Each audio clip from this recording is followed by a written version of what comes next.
Good morning, you guys. Wow, wearing makeup this morning was a mistake. I'm already so leaky. Is anybody else? Oh, by the end of the day, you'll just see tracks down my face. If you see my eyes going, don't worry about it. I'm not sad. I'm just, moved by the Lord.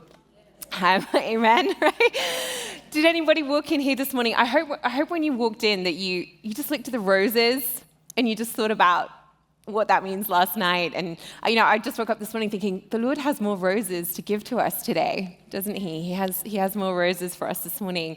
But I was also sitting there as we were worshiping, just having kind of an Anglican moment. I grew up in an Anglican background. We're kind of more liturgical, so I know it's not your tradition, but would you bear with me just for a second and just be kind to this poor foreigner? And there are just two lines that I would love us just to start with as a prayer this morning. So I will say something, then you give a response. I say something else, you give a response. So I say, the Lord is here, and you say, his Spirit is with us. And then I will say, we lift up your hearts, and you say, let's lift them up to the Lord. Okay? So you can try. We'll do it a couple times to figure it out. The Lord is here. His Spirit is with us. Let's lift up our hearts. We lift them up to the Lord. One more time. The Lord is here. Lift up your hearts. Amen. Thank you. Thank you so much. Well, back in January 2020, I found myself on an unexpected road trip. And the year before, Vince and I had gone through just a very unexpected, devastating crisis at the organization that we've been working with for over a decade. And it was one we probably thought we were going to work with for the rest of our lives, only to see it fall apart, and a lot of people get incredibly hurt. And it was honestly a life-altering experience. There was no part of our lives that it did not impact, our actual employment kind of being the least of it, really. Within a number of months, we found ourselves resigning from our jobs, selling our house in Georgia and 2/3 of our possessions in a living estate sale. And then we set out on this 6-day journey across America in our little Kia from Atlanta to San Francisco with nothing but a couple of carry-on cases, a pack and play, a stroller, and various other items of baby paraphernalia in the trunk. And at the time, Vince joked, actually, isn't this the kind of thing you're supposed to do right after college? Not, around 40 with like two kids in the back seat, a 1 and a 2-year-old. To be honest, at the time, we didn't really have a lot of jokes in us. We were just exhausted, and we were heartbroken, and we were desperate to find some kind of space to rest and to process and to begin to heal with God's help. And before we set off, one of my dearest friends in England, she sent me a gift, which was a framed painting from Psalm 23 of just the words, "He restores my soul." But actually, it kind of got smashed in international mail. And so when I opened it, the glass was still held in the frame, but it was completely shattered. And so I was reading these words, "He restores my soul," through this smashed glass. And I just thought, well, that says it all, doesn't it? That says it all. And so we found ourselves driving west, mainly because a kind friend had heard that we wanted to take a season of sabbatical. And so he'd offered us an apartment in the Bay Area where we could just come and stay for a couple of months, just for a change of scenery. But other than that, we had no future plans. And it was this kind of wild feeling driving across the States with nothing before us but the open road. It's wide open sky, and it just felt like this huge metaphor for our life. For the first time in my life since kindergarten, I had nowhere to be. I had no next step, not a single meeting or event on the calendar, nothing. It was a total blank space. And I remember thinking to myself as we set off on the road, we could just keep driving. We could just go. We could just fall off the map. We could just do it. And there was a part of me that, to be honest, was kind of tempted by that. But, as daunting as the experience was, that 6-day drive, it felt like one of the most pivotal, transformational experiences of my life. Because it's so rare that we ever just get the chance to stop and take stock of where we are. In my case, I doubt I would have even ever stopped if I hadn't been forced to, if there hadn't been this emergency stop put ahead of me, this big dead end sign. I probably would have just kept going and going and going. There was kind of a severe mercy to it, actually. because we were given the gift of time and space to ask some really fundamental questions at a sort of halfway point in our lives. Questions like, what kind of life am I building? Am I headed in the right direction, or have I veered off course? Who am I today? And is it somebody who the little girl who dreamed of following Jesus would be proud of becoming? What was I made for? And these are the kind of questions that typically we're just running too fast for. As King Solomon puts it, we're just chasing after the wind. We're on the trail of that elusive one thing that if we could just get it, then finally our lives would feel complete. We're just running and running. And perhaps for some of you, that has been your experience of the Christian faith as well. You were listening last night and you were like, Joe, following is not my problem. I'm always following after God. My problem is I just can't seem to ever catch up to him. No matter how hard I run in the Christian life, he is forever just out of reach. I'm so desperate for him, but it feels like he is nowhere in sight. And if that's you, you're not the only one who has felt that way. And I find it striking that even in the Song of Songs, we see the bride struggling at times, chasing after her beloved. When she finally does work up the courage to open the door for him, she finds he's disappeared. I arose to open for my beloved, and my hand dripped with myrrh, my fingers flowing with myrrh on the handles of the bolts. I opened for my beloved, but my beloved had left. He was gone. My heart sank at his departure. I looked for him, but I didn't find him. I called for him, but he did not answer. And maybe that's been your story. You feel like you have called for him, but he didn't answer, and it's left you wondering, is there anyone out there to answer? Or is it time that I just stop waiting around and take my life into my own hands? After all, isn't that what everybody else is doing? You find whatever works for you and then you just build a life around that. That's the question, isn't it? Is it working for them? What is it that makes life work? In 1946, Viktor Frankl, otherwise known as prisoner number 119,104 at a Nazi concentration camp, he penned his best-selling memoir, Man's Search for Meaning. And in it, Frankl argues that actually the difference between those who survived in the camps and those who died primarily came down to one thing and one thing alone: meaning. Those who felt like they had it and those who didn't. And observing society at large, Frankl diagnoses the problem this way. He says, people have enough to live by, but nothing to live for. They have the means, but no meaning. And I think one characteristic that appears to be true of human beings in a unique way is that alone amongst all of the animals, we are meaning-seeking creatures. Our difficulty is in knowing where to find it. If you need heat, you light a fire. If you're thirsty, you drink water. If you need directions, then, as my father-in-law would say, you just get on the Google. If it's not on Google Maps, it's probably not on planet Earth. How do you find meaning in your life? It doesn't help, does it, that every person you stop to ask along the way is pointing you in a different direction. Some say it's in what you do. Others say it's who you are. Some people say it's about achieving your desires. Others say it's about surrendering desire. Some say help others. Others say help yourself. Some say it's a destination. Others say it's the journey. Some say you need to look outside of yourself. Other people say, no, it's within.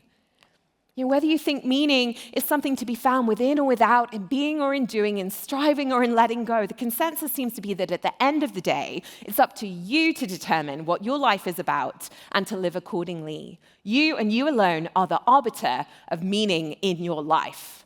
I am the captain of my fate. I am the master of my soul. Back in 2018, I heard an agnostic freshman at UC Berkeley frame the question this way during an outreach event that I was involved in. He said, I've always been more attracted to the idea that we would make our own meaning. What do you think about that? It's a good question, isn't it? If the freshman had asked that same question to Jesus Christ, I think he might have responded with a parable that he liked to tell. Therefore, everyone who hears these words of mine and puts them into practice is like a wise man who built his house on the rock. The rain came down, the streams rose, the winds blew and beat against that house, yet it did not fall because it had a foundation on the rock. But everyone who hears these words of mine and doesn't put them into practice is like a foolish man who builds his house on the sand. The rain came down, the streams rose, the winds blew, and it beat against that house, and it fell with a great crash. In this parable, Jesus is showing us two men who build their lives on very different foundations. One is on the sand, the other's on the rock. The thing about the rock is it's solid. It's unmoving. The design of the house is configured to the structure and the contours of the rock. The rock shapes you. You don't shape the rock. But sand? Well, sand is malleable. Sand can be moved and molded and shaped and prodded. Sand can be one way one day and another way another day. Who wouldn't want to work with sand? And today we live in a world, don't we, of sand artists, identity, sexuality, gender, feelings, truth, beliefs, real versus artificial intelligence. Everything is fluid. Today it might look one way, but who's to say tomorrow it can't take another shape? The only contours defining your life are the ones you set for yourself. That's the message of today. The words of William Shakespeare, a man clearly ahead of his time, perfectly encapsulates the spirit of our age. And this, above all else, to thine own self be true. In other words, your life is a DIY project. Do it yourself and do it for yourself. Culturally, it's not hard to see how we got here, is it? Because in the minds of so many today, what alternative do you have? Once you take God out of the picture, which so many have, then all you're left with is a purely naturalistic explanation for the universe. And according to naturalism, there is no meaning out there to find. Science has explained it all away. The universe is nothing more than time plus matter plus chance. And if that's true for the universe, then unfortunately that holds true for you as well. How is it possible to talk about your life having any kind of meaning if you're nothing but a cosmic evolutionary accident? In his best-selling work, *Sapiens: A Brief History of Humankind*, Yuval Harari puts it this way: as far as we can tell from a purely scientific viewpoint, human life has absolutely no meaning. Humans are the outcome of blind evolutionary processes that operate without purpose or goal. Hence, any meaning that people inscribe to their lives is just a delusion. In other words, you're a creature who's just driven by DNA. You don't even have the free will necessary to make meaningful choices. You actually don't even have the ability. Love, joy, peace, free will, justice, purpose, all the things that actually we care about in life, according to Harari, they are just illusion. Apparently, we never outgrew our Barbie dolls after all. We actually grew into them. Our entire lives are nothing but this long game of make-believe. But here's where things get really awkward, because even if the naturalists are saying that as humans, everything is a delusion, there is no meaning, they still say we have to trick ourselves into believing it anyway, because it's a delusion that we rely on for our survival.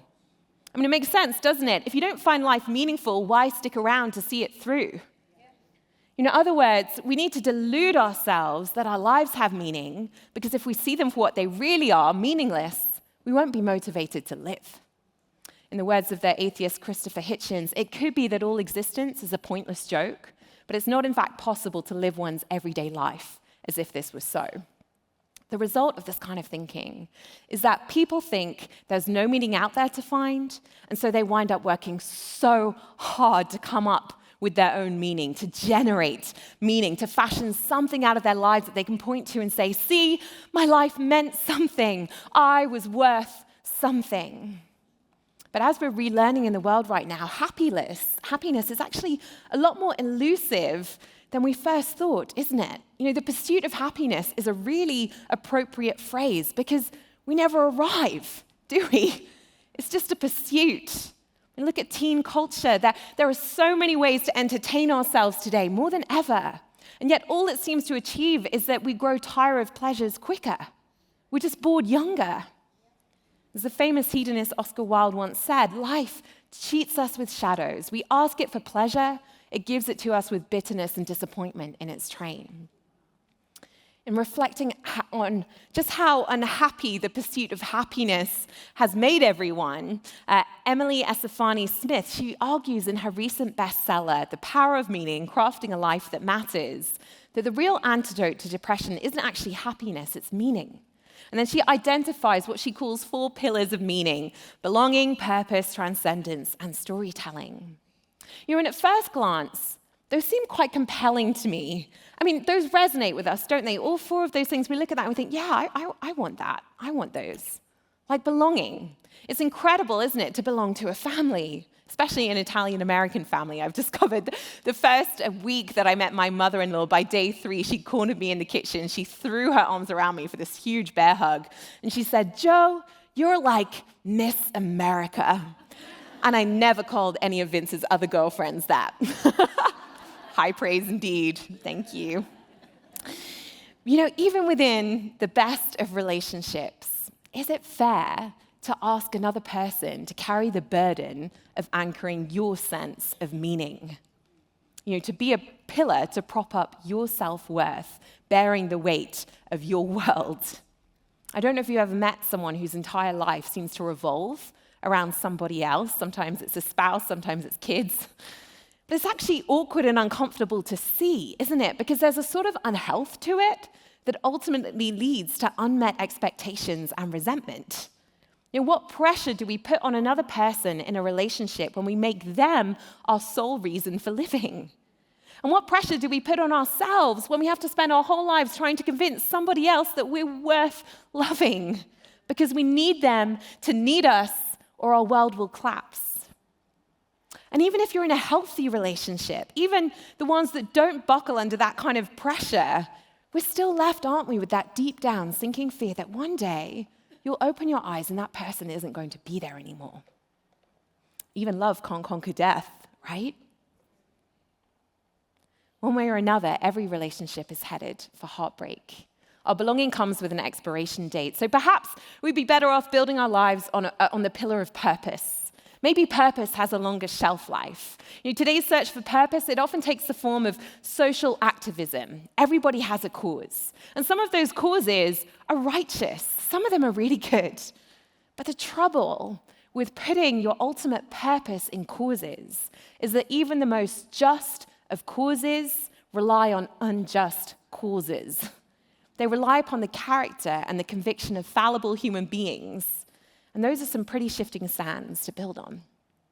This is a problem that the atheist philosopher John Gray, he recognizes in his essay called Humanism and Flying Saucers, which I think is just the best name for an essay ever. Try and get flying saucers into something you write, I dare you.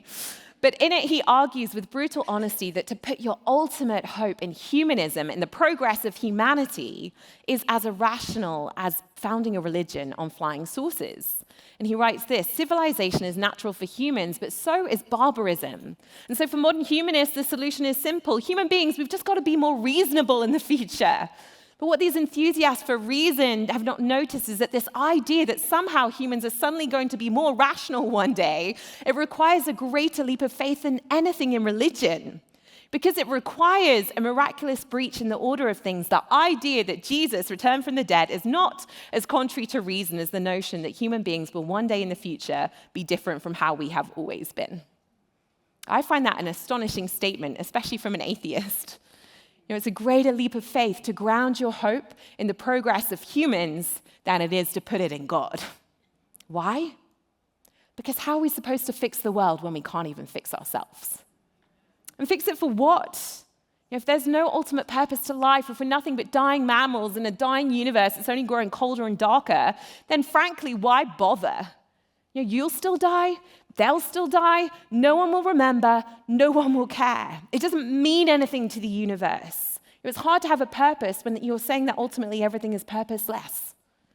No wonder people wind up disillusioned with causes or with unjust causes. And instead, we wind up looking to transcendence instead. I find this really interesting that a while back, The New Yorker published an article titled Astrology in the Age of Uncertainty, and it highlights this resurgence in New Age spirituality among millennials. According to a 2017 Pew Research poll, 30% of Americans believe in astrology, while a report from IBIS World found that Americans spend $2.2 billion annually on mystical services like tarot readings and palmistry. And since its launch in 2017, the astrology app CoStar has been downloaded 20 million times. And apparently this is crazy, 25% of all 18 to 25-year-old women in the United States.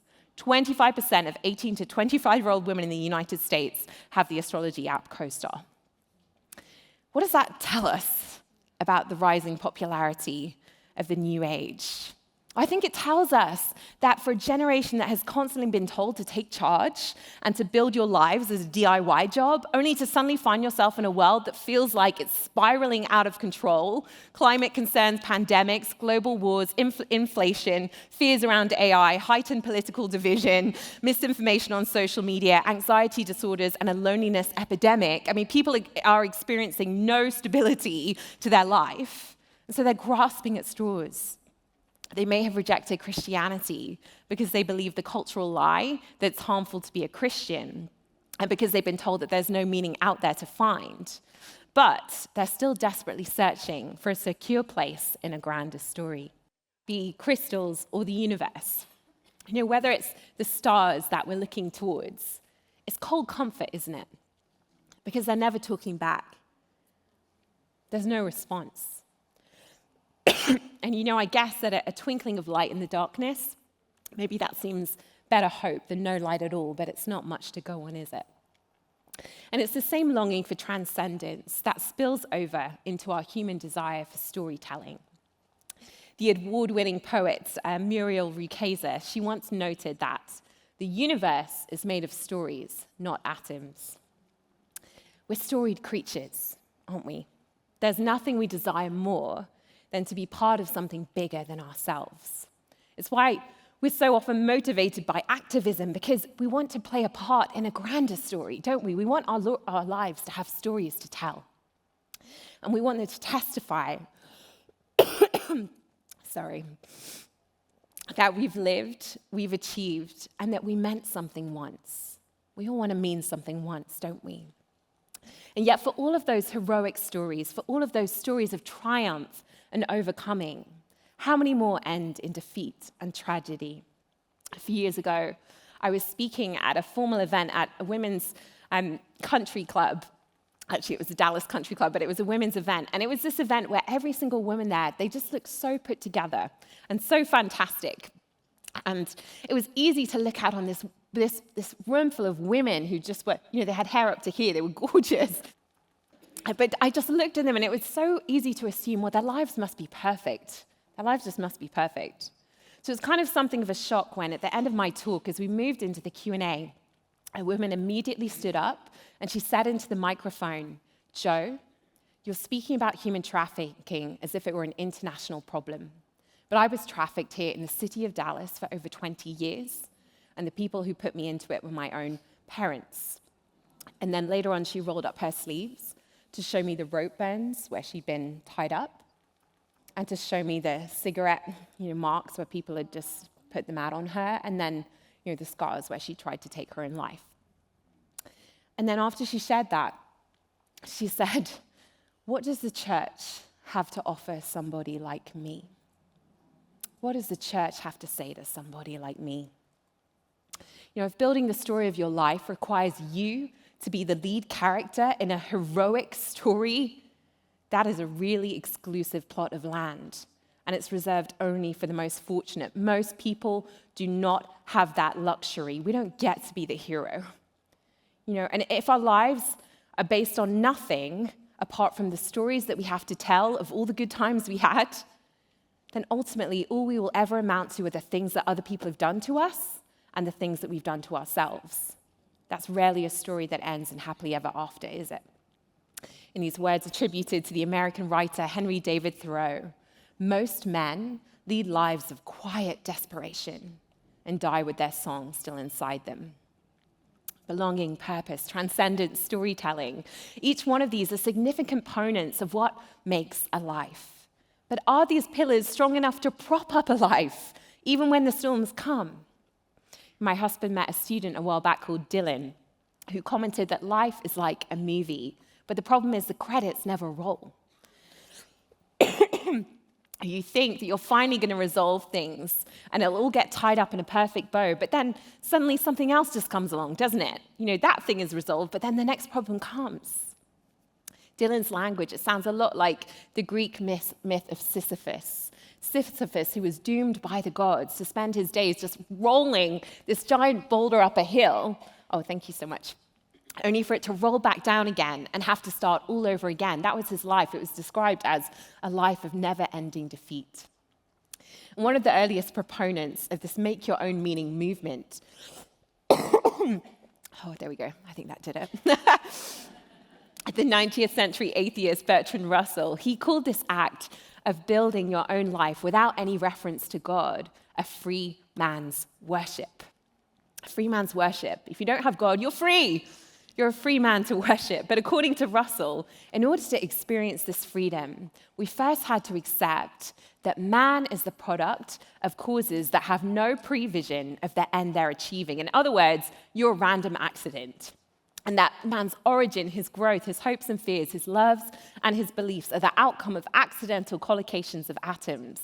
In other words, they are delusions. And that there's no fire, no heroism, no intensity of thought or feeling can preserve an individual life beyond the grave. All the labors of the ages, all the devotion, all the inspiration, all the noonday brightness of human genius are destined to extinction in the vast death of the solar system. In other words, it's all purposeless. And the whole temple of man's achievement must inevitably be buried under the debris of a universe in ruins. Now, all of these things, if not quite beyond dispute, are yet so nearly certain that no philosophy which rejects them can hope to stand. Only within the scaffolding of these truths, only on the firm foundation of, get this, unyielding despair, the firm foundation of unyielding despair, can the soul's habitation henceforth be safely built. Wow. That's a free man's worship, by the way. And my question for Russell would be like, what firm foundation? Belonging, purpose, transcendent storytelling. He has smashed every one of those pillars. There are no safe spaces left. There is no home for the soul to inhabit. We tell people to go out and build their own lives, but with what scaffolding?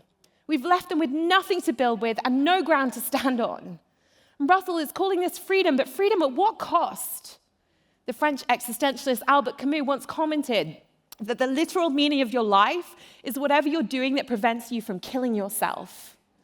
So what are you supposed to do when the literal meaning of your life just isn't enough? We're told to go forth and make our own meaning, but it clearly isn't working. As the 2023 CDC report on teen anxiety strikingly demonstrated, the rates of loneliness, depression, and suicide in the United States today are shocking.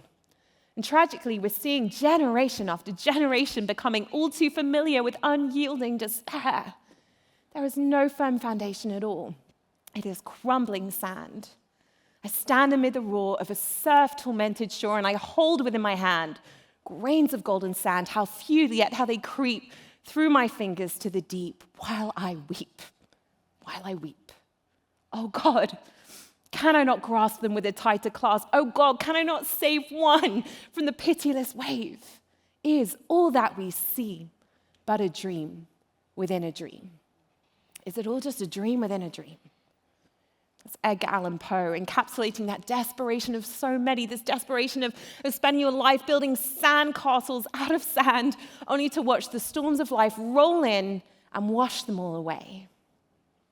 Before we go any further, I just want to press pause here for a couple of minutes. And I want to give you the chance just to step back for a second with your notebook and with the Lord and just to take stock for a minute of your life. And I want you to do it through the lens of two questions. Number one, what pillars have I been building my life on? Where have I been looking for meaning? What pillars have I been building my life on?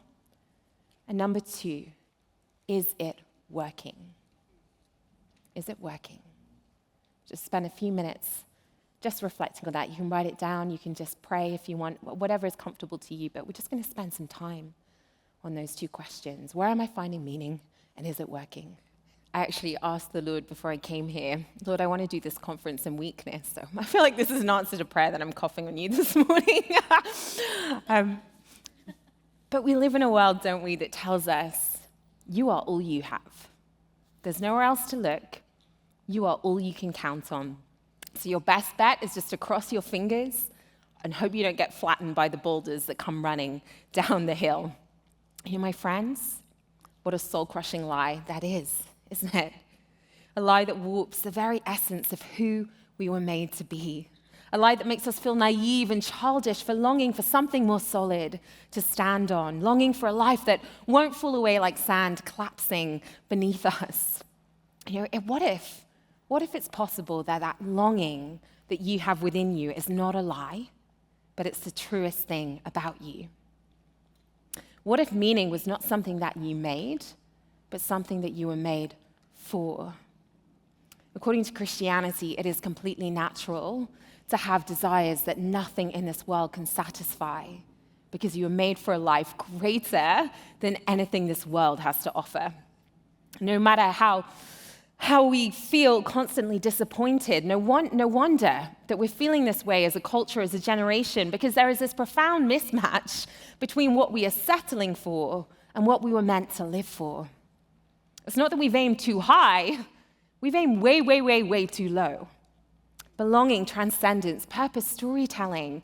Perhaps these aren't pillars of meaning so much as they are signposts to meaning. Perhaps our longing for each one of them acts like a compass, orienting ourselves to the only one who can actually give any substance to those longings. Because in Christianity alone, we encounter a God who purposed you to play a unique part in the greatest story ever told, a story of belonging, of pursuit and homecoming, this romance between the transcendent God of the universe and the people that he made in love, by love, and for love. C.S. Lewis puts it this way: it would seem that our Lord finds our desires not too strong, but too weak. We are half-hearted creatures, fooling around with drink and sex and ambition, when infinite joy is offered to us, like an ignorant child who wants to go on making mud pies in a slum because they cannot imagine what is meant by an offer of a holiday at the sea. We're in the slums when we could be at the beach. We are far too easily pleased. About 6 years ago, I was sitting staring at the blank walls of my house. And the walls weren't blank because I just moved in. I'd been there a couple of years. But they were blank because I hadn't fully settled into this idea that actually I was going to be in America for the long haul. And so I think some stubborn part of my brain was holding out hope that if I staged this silent protest and just didn't hang up any pictures in our house, then maybe the Lord would send me home to England. It was kind of a subconscious act of rebellion. I just thought, you know what, so long as there aren't pictures on the walls, never mind if I have a green card, never mind if my zip code is in Georgia, as long as I don't put the family photos up on the wall, then it's more like we're visiting. It's more like we're on vacation, right? But once those photos are up, well, that means we're home. That means we're home, no more denial. But as I was staring at the blank walls that day, I felt the Holy Spirit convict me that actually it wasn't only in our physical home that I was holding out.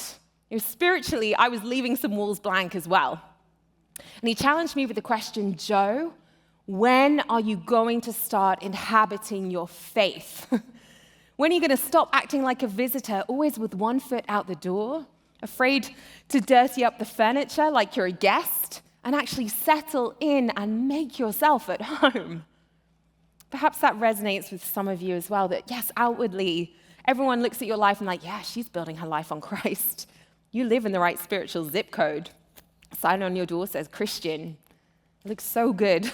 It's in good upkeep on the outside. But if people actually walked into your house of faith, if they stepped inside your spiritual life, what would they see? What would they see? Would they see signs that your faith is a home, that you are inhabiting, that is lived in and well loved? Or is it more like a showroom?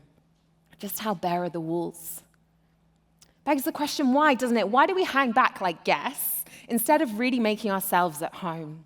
And I think a lot of this comes down to our misunderstanding of Jesus' words in Matthew chapter 7. Therefore, everyone who hears these words of mine and puts them into practice is like a wise man who built his house on the rock. The rain came, the streams rose, and the wind blew and beat against that house, yet it did not fall because it had its foundation on the rock. I think we hear these words of Jesus and we freak out, don't we? Because as anyone who's ever undertaken a renovation project knows, building projects take so much work, don't they? Things always go wrong. It always takes way longer than they told you it would, and it always costs you far more than you budgeted for. I think it was D.J. Chesterton who once said, "The Christian ideal has not been tried and found wanting. It's been found difficult and left untried." No offense, Jesus, but that just sounds like a lot of hard work. You're hearing your words and putting them into practice, sounds exhausting to me. I'm tired just thinking about it. Honestly, I can barely muddle through putting up a tent. Don't even get me started on assembling children's toys or IKEA furniture. What hope do I have of following your directions or building the kind of life you want me to build according to your precise and perfect measurements and holy specifications? I can already tell you I'm not up to that task. I'm doomed to fail.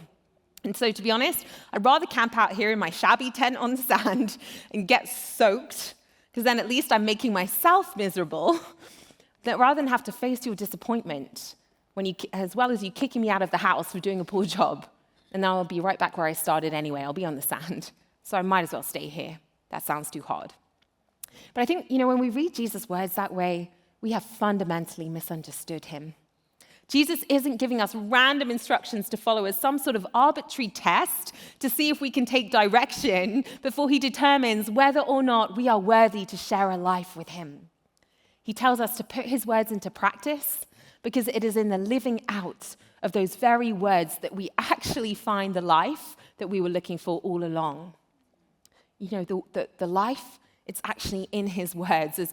You remember when Jesus has that really sad interaction when loads of his people who are following, they balk at some of his hard teaching and they turn away and they leave him, and he turns to his disciples and he says, "Are you going to leave me also?" And Simon Peter responds, "Lord, to whom else would we go? You have the words of life."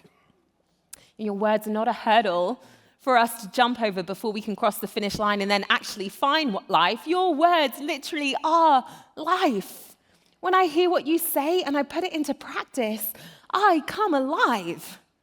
And even better than that, the primary reason for this isn't because of what I'm achieving or proving, but because when I choose to do what you say, to do life your way, I suddenly find that you are right there with me in all of it, doing the lion's share of the work, carrying the heaviest burdens, and swooping in to catch me whenever my feet start to slip. That is, after all, what it means to build a life on the rock, isn't it? It means that you're building your life right where Jesus is. He is the rock. And therefore, he will be present for all of it. That is the whole point. And just look at how Jesus spells it out for us at the Last Supper, right before he goes on to face death for us. He says, "I will not leave you as orphans. I will come to you. In a little while, the world will see me no more, but you will see me. Because I live, you also will live. And on that day, you will know that I am in my Father, and you are in me, and I am in you. If anyone loves me, he will keep my word. My Father will love him, and we will come to him and make our home with him." Couldn't be any clearer, could he? All we have to do is signal to him, "Jesus, I want to build my life on you. I want to live by your words." And he not only reassures us that we already have the love of the Father and the love of Jesus, but he promises us that by the power and presence of his Holy Spirit, God is literally coming to make his home with us. How does it make you feel, the thought of God moving in with you? Does it excite you? Is that exciting to you? Or do you think, no more personal space? And it's important, ask yourself that question and just confront whatever the honest answer is there, because it tells us a great deal about who we think God actually is. And the more God is like a CEO to you, some cosmic divine boss, that thought is only going to inspire panic. It's bad enough having an annual performance review. Who wants to wake up in the morning and find their boss living in their house, standing over their shoulder and micromanaging every move they make and offering critique all the time? It'd be a nightmare, wouldn't it? But what if God doesn't want to be your CEO? What if his desire is to be your father? When I was a teenager growing up in London, I once visited the church of a pastor that I massively respected. He and his wife were leaders of a denomination in the UK, and they were my absolute role models for what it looked like to follow Jesus Christ. And so after the service, I was really surprised when Me and my friends, we were actually just spontaneously invited to lunch at that pastor's house on the Sunday. And I was so overcome with hero worship during that time that I was really scared of making a bad impression. And in my nervousness, I think my hands were maybe even shaking a little, but while I was helping myself to the bowl of cabbage in the middle of the table, I was so jittery that I accidentally dropped the spoon. I tipped the spoon, and this whole heap of cabbage kind of went flying off the table, kind of sailed across the room and landed on their perfect, pristine white carpet. You can see my face, I'm still mortified thinking about this moment. I turned beetroot red, and I began kind of sputtering apologies. But I was cut off mid-grovel by the pastor, who just smiled back at me, and he said, "Oh, don't worry. We like to do that sort of thing all the time here." And then, I kid you not, he reached over with his hand, grabbed a giant clump of cabbage from the bowl, picked it up, and started flinging it around the dining room. And I looked over at his wife's face. I'm like, she's going to hate this. But she was there smiling and beaming too, as the bits of, I don't even know what was on the cabbage, but it was all over the white carpet. I don't know who cleaned that up afterwards, hopefully him. But it just blew my mind, this moment. Just this one act of silliness and hospitality immediately put me at ease. And I realized I didn't have to be anything other than myself to be welcomed. There was no need to pretend or to perform, that actually they really meant it when they told me to make myself at home. Whenever I think about what it means that God wants to make his home in us and for us to build our lives on him, that's the story that comes into my head. Because sometimes, even though the distance between us is somehow incomprehensibly vast, he's so beyond us, God has himself shown that he is not a terrifying cosmic CEO who's just waiting to point out our mistakes and make us crawl around on our hands and knees, picking up whatever mess we make of the carpet. He is God the Father. He tells us to make ourselves at home. And often that does mean making a mess, doesn't it? But he's a God who says, I don't want to leave you as orphans. I will come to you. I will come to you. I in you and you in me. That is the life that Jesus is offering us when he tells us to build our lives on the rock. There is no question about it. God wants to live life with you. God is like, when can we move in together? The only holdup is us. We're the holdup. And I think sometimes we can fool ourselves by wishfully thinking, well, if only I had a better relationship with God, if only we were closer, how I wish that could be the case, but he is just so far off. He's so far away, and we're talking like we're the committed ones, and he's the flaky one. But whenever we talk like that, or we think like that, we're deceiving ourselves. We're actually deceiving ourselves, because the truth of the matter is God is exactly as close as you have allowed him to be. And your intimacy with Jesus remains at the level at which you have set it. If he's at arm's length, it's because we have put him there. And why do I say that? Because Jesus makes it 100% clear that he is all in. I don't know what the cross means if it doesn't mean that. Which means if he seems far off, it's because at some point or another we've held out our hands and we've said, stop, come no further, close enough. And when he was urgently knocking on the door, we were still lying in bed debating over whether we really wanted to let him in. And if our actions have been communicating to God that we don't actually want him to come in, is it so surprising that he might read us correctly and actually give us a bit of space so that we could experience for a while what it's like to be without him and to actually learn for ourselves that really isn't what we want at all? Sometimes we think we want that, and then we feel the distance, and we're like, oh, that is not what I want. But once we've made that choice, when we come to him for life, he is always ready and waiting to be found. Just look at what comes next in chapter 5 of the Song of Songs. Right after the bride is running around frantically, dramatically calling out that the beloved is missing, and she's desperately searching everywhere for him. And her friends show up, good friends, and they ask her, well, where's your beloved gone? Where did you leave it? Where did you see it last?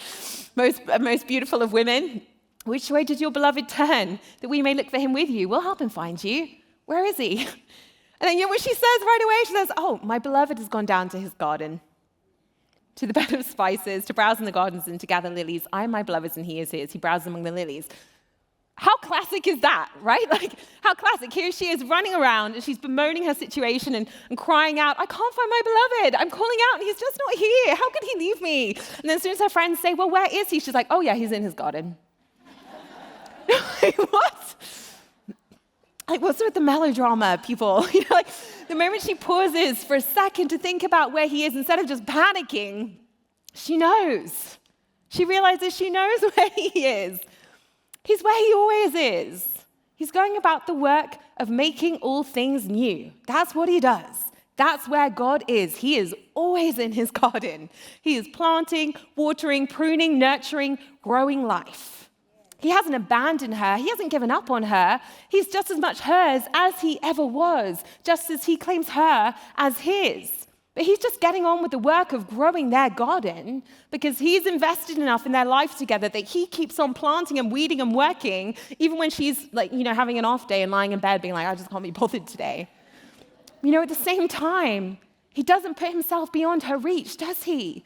He makes sure to stay in exactly the right spot so that if she wants to find him and join him, she will know where to go. She'll know where to go, and she will find welcome there. Back in January 2022, at the end of that 6-day journey across the country, just as we were arriving in the Bay Area, we drove past a car that was in the middle of the freeway and it was on fire. And thankfully, no passengers were inside of it. But I've never seen a car burning up like that. Like, the orange flames were so bright and blazing, and this black smoke was just fuming out the top of it. And as we drove past the car, I suddenly felt myself really tearing up. And I realized that it was because as I was looking at that car, this thought just came into my head. That's us. That's our life. On the one hand, I felt like, wow, this is amazing. We've been pulled from a burning car. We're not in the car anymore. And there was this feeling of reprieve that we got out. But we were still, it felt like, standing on the side of the road next to the wreckage, trembling with these aftershocks. And on the one hand, I was just so grateful not to be in the car watching everything burn anymore, but we were still kind of patting ourselves down. And when you don't know, because you're so numb, you don't even know where the injuries are yet. You're kind of just feeling where are the wounds? I don't even know right now. I was just so numb, and we still just had no concept of what life looked like moving forward. What do we do now? We're on the side of the road. What do we do? And for a moment, I felt so lost. I was kind of having a beloved moment. I was like, where has my lover gone? Where are you, Jesus, in this moment? And will the world ever stop spinning enough for me to find you again? Will I simmer down enough from the panic to be able to think clear-headedly about where you are? But you know what? As the days turned to weeks, turned to months, and the shock and the shaking began to wear off, once I stopped just looking at the wreckage and instead started looking for my beloved, the more I realized that actually, although in human terms, so much about our lives had changed, in the most fundamental sense of all, absolutely nothing had changed. Everything we actually needed, truly needed for life, remained intact. Sure, the sand had shifted, our employment, our house, our community, our location, our understanding, our future. Everything about the landscape looked different. The sands had moved dramatically, but at a more fundamental level, we were absolutely rock solid because our lives were established on the rock. And in that sense, we were as alive as we had ever been, and perhaps even more so because when we were clinging in that moment to the rock, we were clinging tighter than we'd ever clung before. We were holding on for dear life. And we had everything we needed, we found, because we had him. We had Jesus. In the words of Corrie ten Boom, who knows far more than most of us about what it means to really go through the storms of life, you don't know Jesus is all you need until Jesus is all you have. Yeah.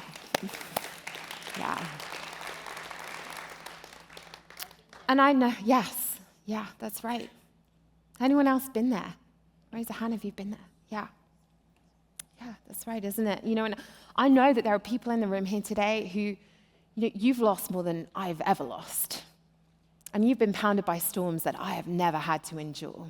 There are things you've been through that I have no idea what it's like. But I also do know that Jesus' words hold true for you today as well. Because I live, you also will live. Your life is anchored in mine. It is a guarantee. When I'm raised, you're coming with me. And so if you're in the storm, and you just need to meet him there this weekend, you need him to yank you up onto the rock and just hold you there while the storm passes, then I do just encourage you. There's an amazing prayer ministry team here the weekend. Don't miss that opportunity, especially later at the end of today. Just be someone who comes forward for prayer. Just come and receive prayer. If you just need someone to come alongside you in that storm and just pray with you and stand with you as you lean on Jesus, I know the team here would love to do that. But also if you're sitting here thinking, I'm tired of watching it all get swept out to sea. I want to build my life on Jesus, but I'm just not sure where to start. Well, I just encourage you, don't panic. Don't panic. You don't need to run out the door and start running down the streets, frantically searching for him. God hasn't grown tired of you. He hasn't left you. He's right there, and he's working in his garden. He's going about the business of making all things new, and he is ready and willing to plant seeds of new life in you today. Jesus' invitation to build your life on him, it isn't a demand that you have to have it all figured out. You don't need to come up to him with some 10-year building renovation project or landscaping plan for God to take you seriously. He's going to direct the work. He'll provide the seeds. You just have to start building a life on Jesus. And you can do that today. And I think sometimes when we think about, a life, a lifetime, that's so big. But you don't need to start there, do you? You can just do it day by day. Don't worry about your life. Just start with today. Today has enough trouble of its own, says Jesus. Don't worry about tomorrow. Start today. When you wake up in the morning, come to him ready to listen to his voice and just ask of him, Lord, what needs tending to do this morning? Where are you watering? And what are you looking to prune? What's in bloom and ready to harvest today? Direct my hands. Would you just direct my hands today in your work, in your service? And gradually, as you let him direct your hands and your feet and your steps, those seeds, they will start to sprout. And before you know it, you're no longer living day to day to day, but you look behind you and you find that actually you've been building a whole life on the rock. Maybe the best thing about that experience of taking that car trip was looking back and realizing, we have been building a life on the rock. We weren't just making it up. This thing is solid. It's actually solid. That was really encouraging to me.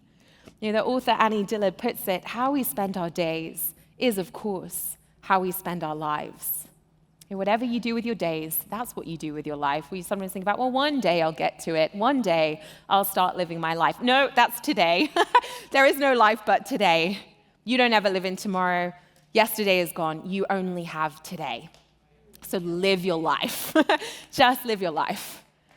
Every morning we get to wake up with Jesus, and we have that moment, don't we, right at the start of the day where we just there's almost the split second where you have a choice, right? What is my day going to be today? Either I'm leaning into God or I'm leaning out. Either it's about him or it's going to be about something else and it won't be any good. We get to choose every morning. I'm going down to my garden today. I choose to be with my beloved. Until day by day, life starts to bloom around you. And one day you suddenly realize you're no longer staring at blank walls anymore, but there are these pictures spanning your house of faith, of the life that you have been building with Jesus, and they are bursting with memories, telling a story of this faith inhabited and this life in bloom. And you're no longer looking at God's promises through shattered glass, because you realize that actually all along, even when I didn't see it, even when I didn't feel it, even on the bad days as well as the good, you were restoring my soul. He restores my soul.